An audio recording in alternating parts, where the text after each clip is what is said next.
quando a gente fez a estimativa do erro, né, eu tenho uma função f de x, e aí eu escolho um polinômio de Taylor para fazer uma aproximação. E essa diferença eu chamei de erro, né? Eu chamei de e de x. É uma função e de x que calcula em cada ponto quanto que é a diferença. Quando a gente vai fazer a estimativa do erro, a gente nunca consegue o valor exato, ou nunca não, mas em geral a gente não consegue o valor exato, a gente faz uma estimativa. Quando a gente faz uma estimativa usando o módulo, né, aparece uma expressão e eu vou maximizar, eu procuro descobrir o erro é no máximo quanto, né? Suponha que eu tenho uma situação assim, que 10 a menos 3. Eu cheguei numa situação dessa. Então, isso aqui está dizendo... Como é que essa sentença aqui significa o quê? Significa que o erro, né, o e de x, a função e de x, está entre... aqui é menor, né? Está entre... menos 10 a menos 3 e mais 10 a menos 3, né? Menos 10 a menos 3 e 10 a menos 3. Então, eu tenho uma estimativa muito boa, né? São números bem pequenininhos. Aqui é 0,001, aqui é menos 0,001. Números bem pequenos. E a gente sabe que entre esses dois está a diferença, né? Entre o valor da f e a estimativa feita via polinômio. Tá? Isso está tudo ótimo. Agora, quando a gente faz, às vezes acontece de você ter uma expressão aqui que é positiva. Isso aconteceu na aula passada. Eu tinha uma expressão, por exemplo, exponencial. Exponencial é sempre uma função positiva. Se o x é positivo, a expressão que aparece aqui fica toda positiva. Então, eu andei fazendo umas estimativas na aula passada, em que o e de x eu só coloquei é menor do que 10 a um número qualquer, menos 2. Só que isso aqui é uma informação pobre, ela é incompleta, porque eu deixei aberto para o outro lado, né? Eu deixei o intervalo. Então, se eu tenho um número menor que 2, bom, aqui está o 2, bom, pode ser qualquer número para lá, né? Menor que 2, qualquer número à esquerda pode ser menos 1000, pode ser menos um negativo grandão aqui, é menor que 2. Então, dizer só menor é uma informação quase inútil, né? Ela não está boa.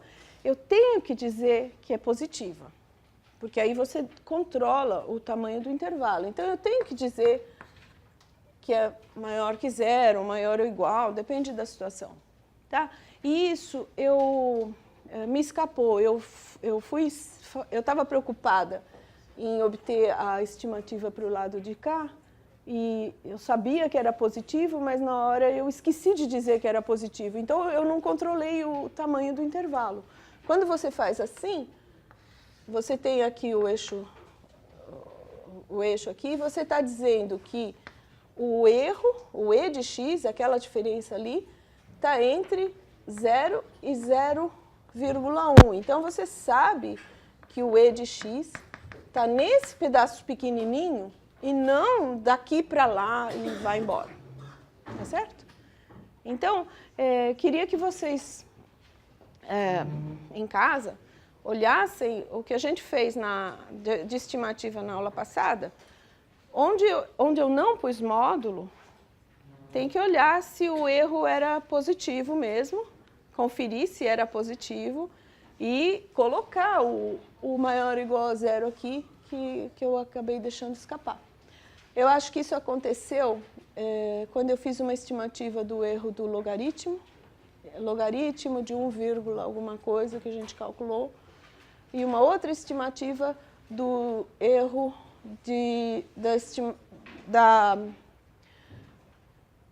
de um valor aproximado do número E. Nas duas situações, a expressão aqui era uma expressão que só dava valores positivos, então eu fiz este lado da desigualdade e esqueci de escrever o outro que era imediato, mas eu esqueci de escrever. Tá? Então eu queria que vocês conferissem e corrigissem, tá bom? Na aula de hoje, parametrização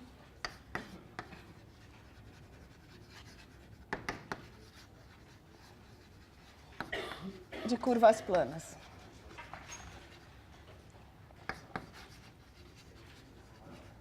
Tá?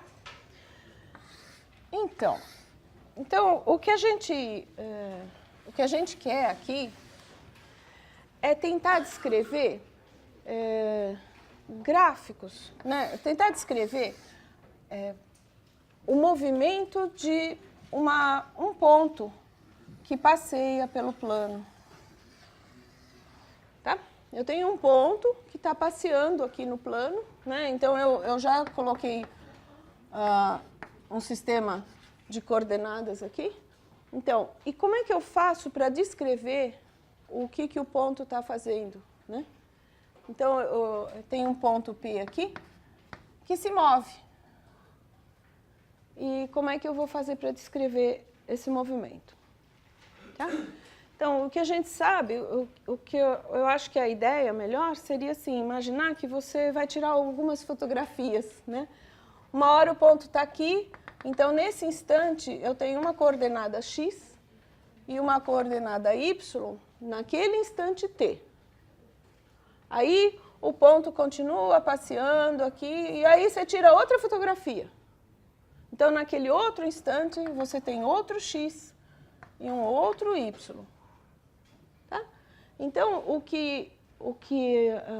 a ideia aqui da parametrização é você descrever as coordenadas em função do t, de um parâmetro que a gente vai chamar de t e que em geral é interpretado como tempo. É a posição do ponto no instante t.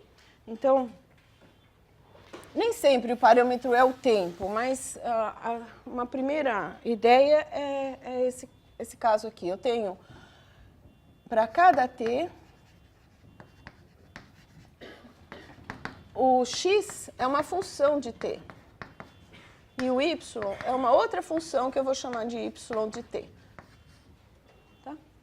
E esse t aqui pode percorrer um intervalo. Eu posso ir de 0 a 10, de -1 a... Né, um t pertencente a um intervalo e pode ser a reta toda. Tá?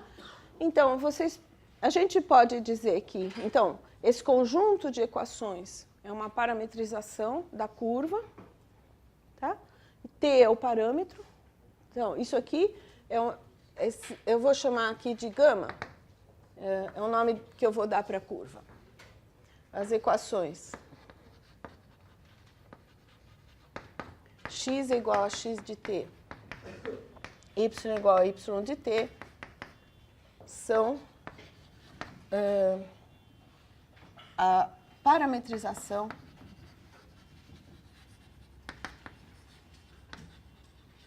ou uma parametrização, é melhor, da curva.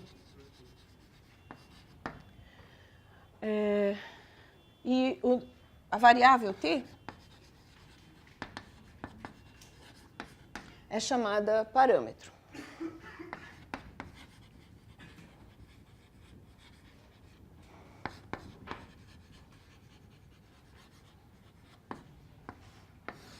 Tá bom? Então, voltando aqui, esse ponto aqui é a coordenada x, é um x daquele t que eu parei para observar. E aqui seria um y de t. Você muda aqui, num outro instante, eu poderia pôr aqui, que eu acho que a figura fica melhor, um ponto Q, o mesmo ponto P, mas num outro instante, ele tem coordenada x de t1, digamos, e y de t1, que é um outro instante. Tá? Então, para cada t, você diz onde é que está o ponto P. ponto P está passeando. Tá? Essa parametrização, ela é importante porque ela descreve o sentido do percurso, né? Ela diz, para t igual a 0, o ponto está aqui, para t igual a 1, ele está ali. Então, eu consigo ir vendo como é que o ponto vai percorrendo um certo caminho, né? Que é a curva, e em que sentido, às vezes até com que velocidade, a gente vai ver tudo isso. Eu também poderia pensar que gama é uma função que sai do intervalo I e chega no plano, né? Chega no conjunto dos pares ordenados. Então, para cada t, eu considero o par x de t, y de t. E o traçado da curva, né, é a imagem da função gama. Não é gráfico. Eu queria chamar bastante atenção para esse ponto. Eu não desenho gráfico de gama, porque não tem um eixo para o t. Eu vou desenhar só o x e o y, onde estão os pares x e y. Então, eu vou desenhar a imagem. Tá? A trajetória do ponto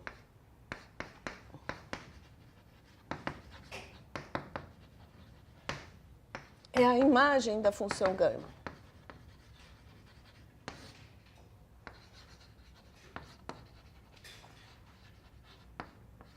Você sabe por quais pontos do plano o ponto P passou? Mas esses pontos formam a imagem da função gama. Então, o exemplo 1.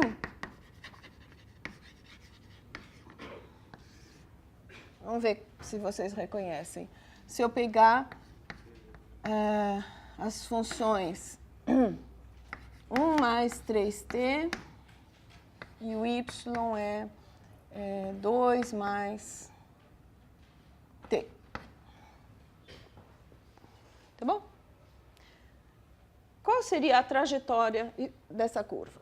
Aqui t pertencente a R. Eu posso pensar, bom, eu posso atribuir alguns valores para t e tentar descobrir o que é, mas mesmo assim é um raciocínio não muito preciso, né? Mas vamos experimentar. Quando t é 0, eu vou ter o x é 1, o y é 2. Então, eu tenho aqui 1, 2, opa. Então, aqui é onde o ponto está no instante t igual a 0. Vou fazer t igual a 1. Eu vou ter 4 aqui e 3 aqui.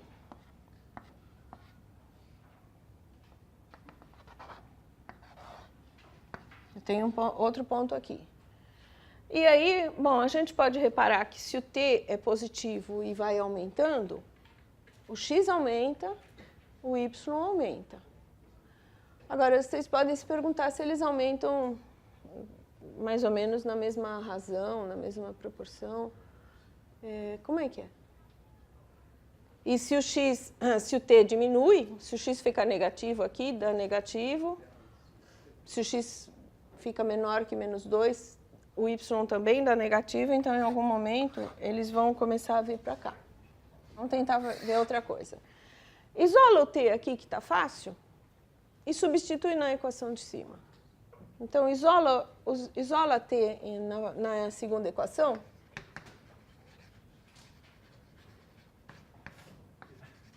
Na segunda equação, eu vou ter y menos 2 é igual a t. E aí eu vou substituir na primeira.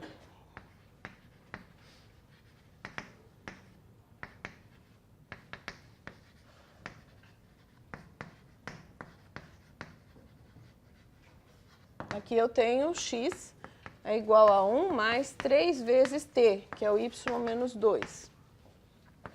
X é igual a 1 mais 3y menos 6. X menos 3y mais 5 igual a zero. Isso é uma equação em geometria plana. Isso aqui é uma equação de reta, tá? Uma reta. Uma reta, bom, que passa por esses dois pontos. O fato da gente conseguir uma equação cartesiana para isso aqui, né, significa, aqui o que eu posso interpretar é que todos os pontos daqui estão contidos na reta dada por essa equação, tá? Então, a imagem dessa curva está contida nessa reta, tá? A imagem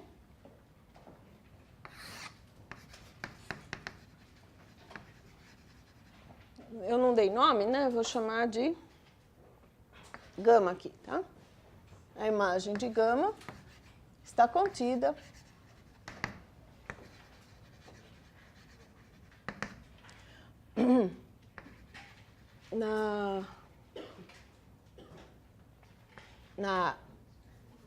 na reta de equação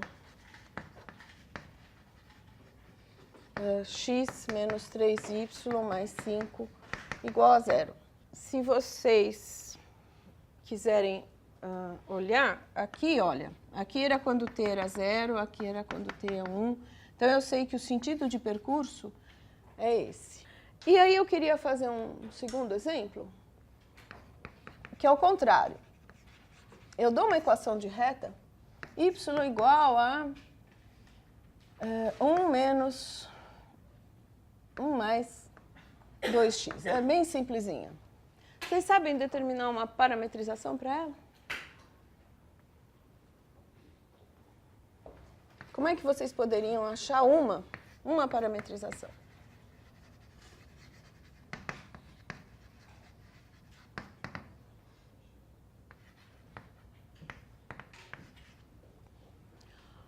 Eu posso escolher chamar de t a variável x.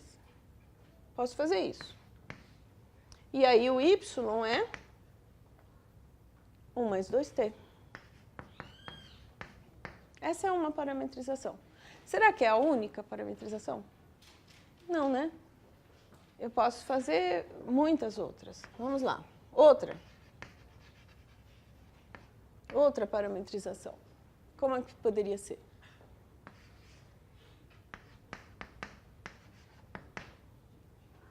Então, nessa parametrização, eu coloquei, como x é t, o sentido de percurso vai ser da esquerda para a direita, tá? Então, essa reta aqui é a reta que passa por 0, 1 e tem coeficiente angular igual a 2, né? Então, alguma coisa assim, tá? Então, com essa parametrização, esse aqui é o instante, é onde o ponto está no instante t igual a 0. E aí, quando t for 1, ele vem mais para frente. Então, o sentido de percurso é esse.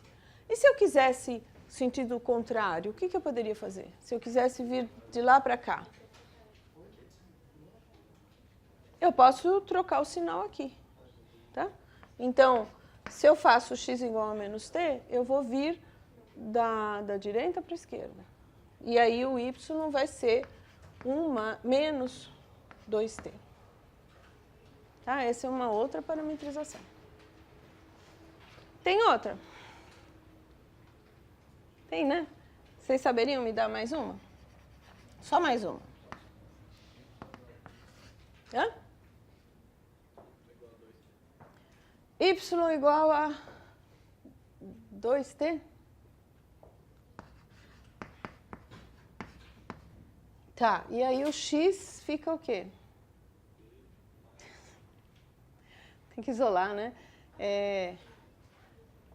Y igual a 2t, então aqui fica 2t. O x vai ficar 2t menos 1 sobre 2, que é t menos meio. Isso, essa é uma outra parametrização. Tudo bem? Então, o que eu queria mostrar com isso é que nunca existe uma só parametrização, né? Sempre a gente pode encontrar outras. Dado uma curva, você sempre pode parametrizar de várias maneiras. Tá? Uma que seria bem simples seria essa aqui, ó, x igual a 2t e o y igual a 1 mais 4t. Essa é bem simplesinha, e o que acontece com essa? Nessa daqui, olha, é que eu não fiz... Essa é a primeira, né, o gama 1. Quando t é 0, tá no ponto 0,1. Quando t é 1, eu estou em 1,3, tá? Seria o p igual a 1,3. E aqui, p igual a 0,1. Com essa parametrização, quando o t é 0, eu estou aqui também. Mas esse ponto vai ocorrer quando o t for meio. Tá? Em vez de t igual a 1, t igual a meio. Então, nesta parametrização, eu estou indo um pouco mais rápido. Né? O percurso está sendo mais rápido. Eu vou dar na forma de função. Gama de t igual a t quadrado, com t variando em r. Que curva será essa? O t aqui pode ser positivo ou negativo, né? Mas o y é sempre positivo. Tá? O menor valor de y é 0. E uma relação fácil que a gente vê de um para outro é que o y é o quadrado do x. Então, os pontos dessa curva satisfazem a relação y igual a x quadrado. Tá? Então, a trajetória aqui é isso aqui. Com que sentido? Né? Aqui, 0, 0. A minha figura não ficou muito boa, mas aqui seria o 1. Aqui, menos 1, 1, e etc. Né? A parábola mesmo. Né? Qual é o sentido de percurso? Né? Como o x é t, então eu vou ir... Né? Aqui no eixo x eu vou da esquerda para a direita, então o sentido de... Eu estou percorrendo os pontos desse jeito. Tudo bem?